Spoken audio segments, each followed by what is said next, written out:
Assalamualaikum warahmatullahi wabarakatuh. Salam sejahtera bagi kita semua. Saya Muhammad Nur Syamsi T. Halid, peserta Latsar CPNS golongan 2 angkatan 18 dengan nomor daftar hadir 16 kelas E. Saya sebagai pelaksana terampil asisten apoteker di Puskesmas Waihaung. Saya akan menyampaikan laporan aktualisasi yang telah dilaksanakan dengan judul Optimalisasi Pengelolaan Obat Mendekati Kadaluarsa dengan Metode Pelabelan di Puskesmas Waihaung.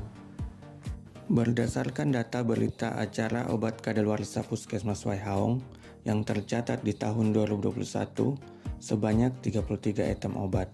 Sedangkan di tahun 2022 ini sampai bulan Juli sebanyak 21 item obat.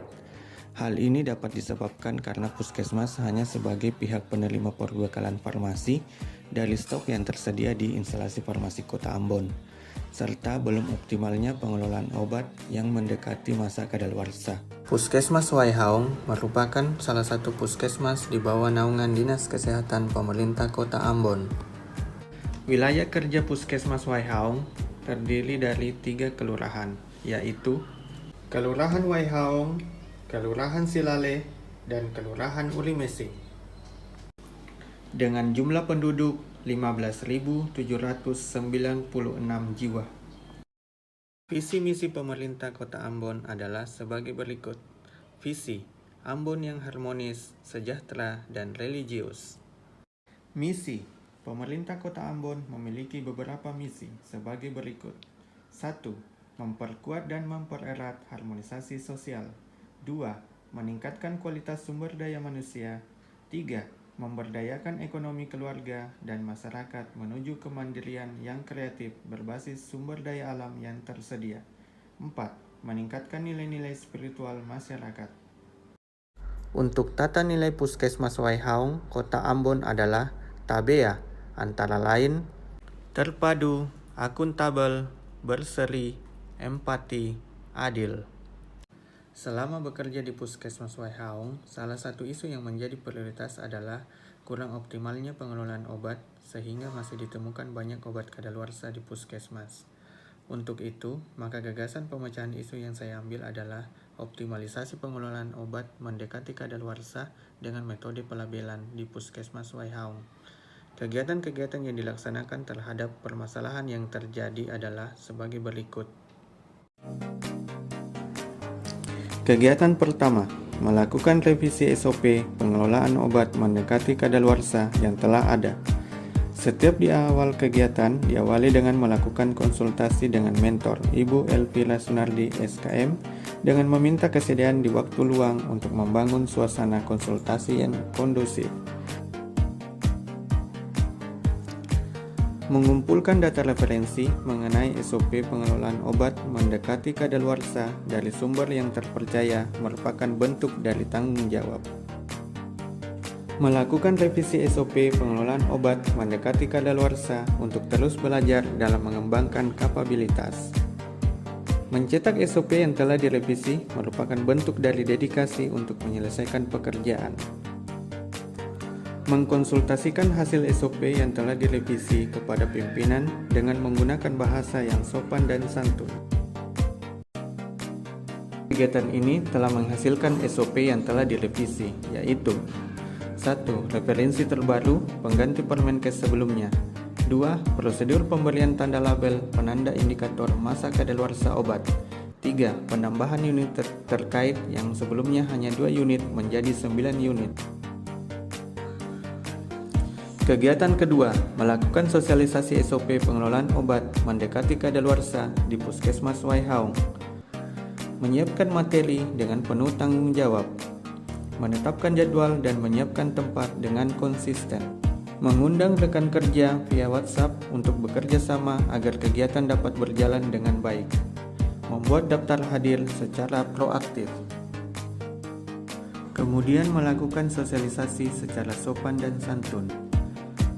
Setelah melakukan sosialisasi, meminta kesediaan rekan kerja untuk mengisi daftar hadir dan saling menghargai dalam membangun suasana yang kondusif. Dan ini bertujuan agar rekan kerja di unit-unit terkait nantinya dapat memahami serta dapat bekerja sama dalam meningkatkan meningkatkan keamanan dan pengawasan perbekalan farmasi yang ada di masing-masing ruangan. Kegiatan ketiga, melakukan stock of name dan pendataan obat yang mendekati kadaluarsa. Menyiapkan format pencatatan dan bahan yang diperlukan. Melakukan stock of name dan mencatat semua tanggal kadaluarsa obat dengan penuh tanggung jawab. Menginput obat mendekati kadaluarsa dengan cekatan dan sebenar-benarnya tanpa saya mengurangi ataupun melebihkan data. Hasil kegiatan ini yaitu tercatatnya semua tanggal kadaluarsa obat untuk memudahkan dalam pengelolaan dan tindakan yang akan diambil selanjutnya. Dalam kegiatan ini pula sangat membantu dalam melakukan perencanaan obat. Kegiatan keempat, membuat stiker pelabelan obat mendekati kadaluarsa. Mencari referensi dan bahan pembuatan stiker pelabelan dan bertanggung jawab terhadap referensi yang saya pilih. Saya terus belajar dalam membuat desain stiker pelabelan sesuai dengan periode waktu kadaluarsa. Secara bertanggung jawab, saya mencetak stiker pelabelan obat kadaluarsa. Hasil kegiatan ini yaitu tersedianya stiker label obat yang telah dicetak, pemilihan bahan label dari stiker ini untuk memudahkan pada saat penempelan di rak obat, serta lebih efektif dan efisien. Kegiatan kelima, penataan dan pelabelan obat mendekati kadaluarsa melalui kode warna. Melakukan penataan obat di gudang farmasi secara FIFO dan FEFO dengan jelas, lengkap, terbuka, dan dapat dipahami oleh siapapun yang melihatnya. Menempelkan stiker label penanda sesuai periode waktu kadaluarsa dengan sungguh-sungguh untuk mencapai kualitas terbaik. Hasil kegiatan ini yaitu penataan obat melalui sistem FIFO dan FEFO, di mana sistem ini bertujuan untuk menghindari pengeluaran obat yang masa kadaluarsanya lebih lama terlebih dahulu, sedangkan dalam waktu yang bersamaan ada obat yang masa kadaluarsanya lebih dekat.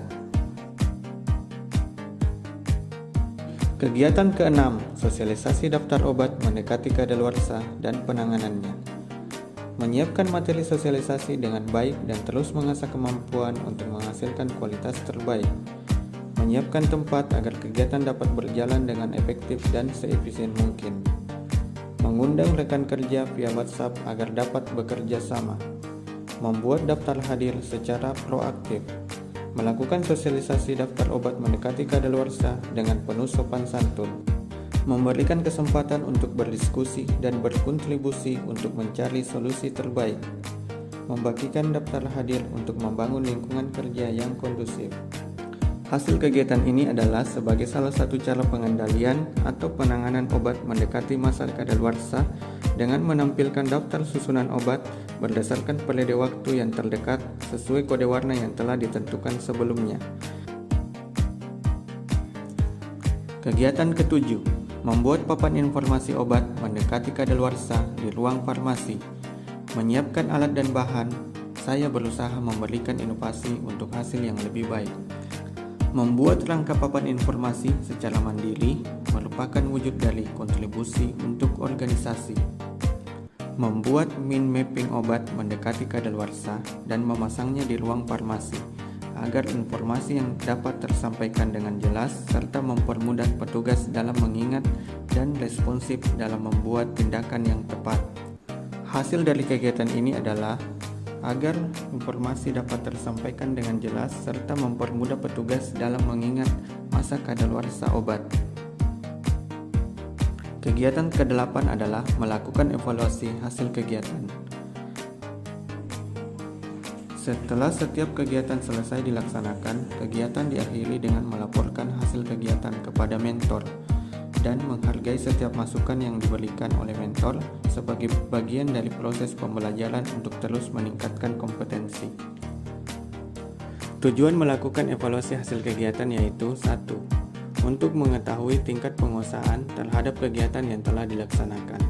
2. Untuk mengetahui kesulitan atau rintangan yang dihadapi sehingga dengan diadakan evaluasi dapat membantu memecahkan masalah. 3. Bisa menjadi umpan balik informasi yang baik untuk pelaksana sehingga bisa memperbaiki kekurangan yang ada. 4. Digunakan untuk mengetahui efektivitas dan efisiensi metode atau cara yang telah ditetapkan. Demikian laporan kegiatan aktualisasi yang telah saya laksanakan. Besar harapan saya untuk mendapatkan masukan dan saran, namun dengan kerendahan hati saya berharap laporan aktualisasi ini dapat memperkaya ilmu pengetahuan dalam mengoptimalkan pengelolaan obat mendekati kadaluarsa melalui metode pelabelan di Puskesmas Waihaong dan penerapan nilai-nilai dasar ASN berakhlak yang bangga melayani bangsa. Terima kasih. Wassalamualaikum warahmatullahi wabarakatuh. Salam sejahtera bagi kita semua. Tabeah.